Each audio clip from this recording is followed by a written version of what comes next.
Assalamualaikum warahmatullahi wabarakatuh. Nama saya Muhammad Fajar Widya Pelajar Nusantara. Saya dari kelas 10 MIPA 5. Pada kesempatan kali ini saya akan bercerita tentang Danau Toba. Pada zaman dahulu kala, hiduplah seorang pemuda bernama Toba. Ia adalah seorang yatim piatu. Ia sehari-hari bekerja di ladang.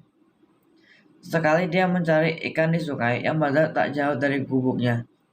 Ikan hasil tangkapannya bisa dijadikan sebagai lauk dan sisanya dijual di pasar. Pada suatu hari, Toba memancing sepulang dari ladang. Ia sangat berharap mendapatkan ikan yang besar yang bisa segera dimasaknya untuk dijadikan lauk. Terpenuhilah harapannya itu. Tak berapa lama ia melemparkan pancingannya ke sungai. Mata airnya telah disambar ikan. Betapa gembiranya ia ketika menarik tali pancingan dan mendapat seekor ikan besar tersangkut di mata pancingannya. Sejenak, Toba memperhatikan ikan besar yang berhasil dipancing itu. Ikan yang aneh. Seumur hidupnya belum pernah dilihatnya ikan seperti itu. Warna ikan itu kekuningan dan sisiknya kuning keemasan. Terlihat berkilauan sisik-sisik itu ketika terkena sinar matahari. Ketika Toba melepaskan mata kailnya dari mulut ikan tangkapannya, mendadak terjadi sebuah keajaiban. Ikan aneh bersisik kuning keemasan itu menjelma menjadi seorang perempuan yang cantik jelita wajahnya. Toba heran-heran mendapati keajaiban yang langsung di depan matanya itu. Ia hanya berdiri dengan bola mata membulat dan mulut melongo. "Tuan," kata perempuan jelmaan ikan indah itu, "aku adalah kutukan dewa karena telah melanggar larangan besarnya.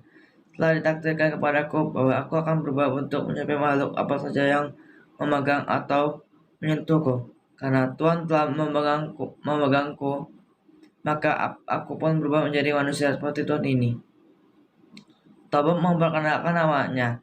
Begitu pula dengan perempuan berwajah jelita itu. "Namaku Putri, Tuan."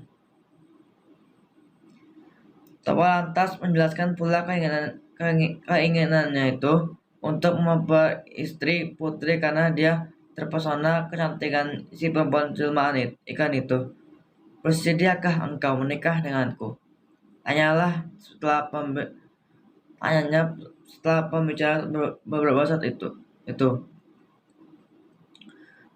"Baiklah, aku bersedia, Tuan. Selama Tuan bersedia pula memenuhi satu syarat yang kuajukan," jawab Putri.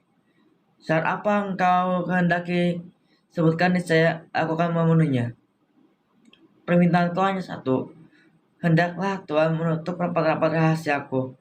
Jangan sekali-sekali Tuan menyebutkan jika aku berasal dari ikan. Jika Tuan menyatakan kesediaan Tuan untuk menjaga rahasia ini, aku bersedia menjadi istri Tuan." "Baiklah," kata Toba. "Aku akan menutup rapat-rapat rahasiamu ini. Rahasia ini hanya kita ketahui berdua saja." Toba dan Putri pun menikah. Keduanya hidup rukun dan berbahagia meski dalam kesederhanaan. Kebahagiaan mereka serasa kian lengkap dengan kelahiran anak mereka. Seorang anak laki-laki, Samosir namanya. Samosir tumbuh menjadi anak yang sehat, tubuhnya kuat. Sayang dia agak nakal serta pemalas. Keinginannya hanya tidur-tiduran saja. Ia seperti tidak peduli atau ingin membantu kerepotan ayahnya yang sibuk bekerja di ladang. Bahkan untuk sekedar mengantar makanannya dan minuman untuk ayah pun Samosir kerap menolak jika diminta. Seandainya mau, dia akan melakukan dengan malas-malasan. Dengan wajah bersungut-sungut bertambah-tambah, lakukan akibat ibunya terus memanjakan. Apapun yang diminta akan diusahakan ibunya untuk dipenuhi. Samosir sangat kuat nafsu makannya. Jatah makanan sehari untuk sekeluarganya bisa dihabiskan dalam sekali makan.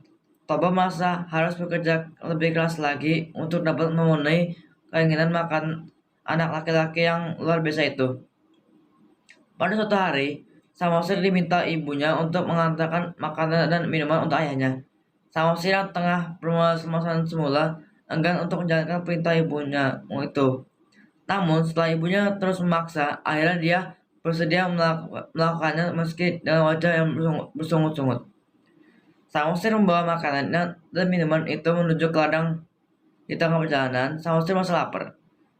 Dihentikannya langkah menuju kebun. Ia lantas makan yang seharusnya diperuntukkan bagi ayahnya itu. Tidak dihabiskan semua makanan itu, melainkan disisakan sedikit. Dengan makanan dan minuman yang tersisa sedikit itu, Samosir melanjutkan perjalanan menuju ladang. Setibanya di ladang, Samosir memberikan makanan dan minuman itu untuk ayahnya. Towa telah sangat merasa lapar karena bekerja keras sejak pagi langsung membuka bekal untuk makannya.